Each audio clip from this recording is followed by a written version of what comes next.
Hi friends, ఇది బిల్వదళం మొక్క. ఈ మొక్కని విత్తనాల ద్వారా ఎలా పెంచుకోవాలో మన ఛానల్లో అయితే పూర్తి వీడియో ఉందండి. ఒక మారేడుకాయ నుంచి మనం ఎన్నో మొక్కలు అయితే పెంచుకోవచ్చండి ఈజీగా. అది ఎలా అనేది మన ఛానల్లో వీడియో అయితే ఉంది, తప్పకుండా మీరు చూడండి తెలియని వాళ్ళు. ఇక నేను మన ఛానల్లో చూపించిన విధంగా పెంచిన విత్తనాల ద్వారా పెంచిన మొక్క అండి ఇది. దగ్గర 6 అడుగుల హైట్ అయితే పెరిగింది. ఈ మొక్కని నేను సైడ్కి బుషీగా లేకుండా హైట్ పెరగాలని ఇట్లా పెద్దగా అయితే పెంచానండి, స్ట్రైట్గా. ఎందుకంటే నేను ఇది బయట వేయాలనుకున్నాను, దేవాలయంలో అట్లా. ఇప్పుడు ఈ మొక్కని ఒక బ్యాగ్లో పెంచానండి. మనకు ఎక్కడన్నా బయట నాటుకునే ఉద్దేశం ఉన్నప్పుడు ఈజీగా ఉంటుందని. కుండీల్లో పెంచితే కుండీ వేస్ట్ అవుతుంది. ఈ విధంగా సైడ్ బ్రాంచెస్ ఎప్పటికప్పుడు కట్ చేసుకుంటూ నేను స్ట్రైట్గా అయితే పెంచాను. ఎందుకంటే బయట వేసే మొక్కలు హైట్ పోతే బాగుంటాయి. మన ఆకుల కోసమే అని ఇంట్లో పెంచుకున్న మొక్కలు అయితే చిన్నగా పెంచుకోవచ్చు. ఇప్పుడు ఈ మొక్క 6 అడుగులో ఉందండి. ఈ మొక్కను నేను మా ఊరికి ఒక 20 కిలోమీటర్ల దూరంలో ఉంటుంది, కర్నూలులో. అది చిన్నజీయర్ స్వామి టెంపుల్ అండి, గోదా రంగనాథ స్వామి టెంపుల్. ఆ టెంపుల్ కొత్తగా కట్టారు, అక్కడ నేను ఈ మొక్కని వేయాలనుకుంటున్నాను. ఇప్పుడు ఇది మా ఇంట్లో నుంచి ఈ మొక్కనైతే నేను 20 కిలోమీటర్లు బయటికి తీసుకుపోవాలండి, చాలా జాగ్రత్తగా. అది నేను ఒక స్కూటీలో తీసుకుపోదాం అనుకున్నాను. ఈ విధంగా నేను స్కూటర్లో పెట్టుకొని ఈ టెంపుల్కి అయితే వచ్చాను. ఇది కర్నూలుకి దగ్గరలో ఉందండి, నేషనల్ హైవే పక్కన, తుంగభద్ర నది బ్రిడ్జి పక్కన.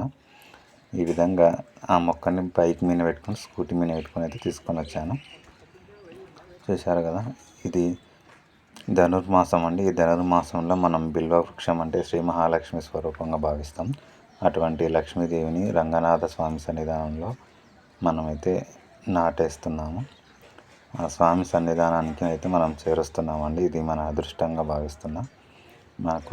మా ఛానల్ సభ్యులందరికీ కూడా ఈ వీడియో చూడాలి. ఎందుకోసం అంటే మీరు కూడా ఈ విధంగా మొక్కలు నాటొచ్చండి, బిల్వ వృక్షాలని. మీరు విత్తనాల ద్వారా ఈజీగా పెంచుకొని అది మీ ఊర్లో ఉన్న దేవాలయాల్లో అయితే వేయండి. లేని వాళ్ళైతే తప్పకుండా చేయండి. ఇది మంచి కార్యక్రమం అండి.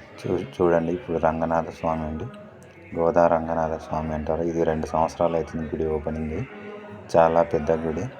మీరు కర్నూలుకి దగ్గర ఉన్నప్పుడు తప్పకుండా చూడండి. ఇది మామిదాలపాడు గ్రామం దగ్గర ఉంటుంది, కర్నూలులో. ఇక్కడనే ఆళ్వార్ల సన్నిధానం, చక్రత్ ఆళ్వారు, దానికి సంబంధించిన వాళ్ళందరూ అయితే ఉన్నారండి. ఇది గోదాదేవి అమ్మవారు.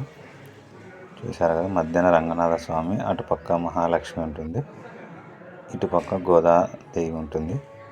మనము ఈ టెంపుల్ దగ్గర అయితే మన మొక్క అయితే నాటుతున్నామండి, కొద్ది దగ్గరలో గుడి సన్నిధానంలోనే. రంగనాథ స్వామి దగ్గర మనం మొక్క నాటడం నా అదృష్టంగా భావిస్తున్నానండి. నేను మొక్క నాటేటప్పుడు అయితే మీకు వీడియో తీయలేకపోయాను, మొత్తం నాటిన తర్వాత అయితే చూపిస్తాను. నాతో పాటు 2 నాకు సహకరించారండి. చుట్టూ చెత్త ఉంది కానీ అదన్నీ క్లీన్ చేస్తారండి. ఈ వీడియోని చూసి మొక్కల మీద ఇంట్రెస్ట్ ఉన్న వాళ్ళు మీరు కూడా ఈ టెంపుల్లో మొక్కలు నాటాలని ఉద్దేశంతో నేనైతే ఈ వీడియో చేశానండి. ఈ వీడియో మీకు నచ్చితే లైక్ చేయండి, షేర్ చేయండి, సబ్స్క్రైబ్ చేయండి ఫ్రెండ్స్.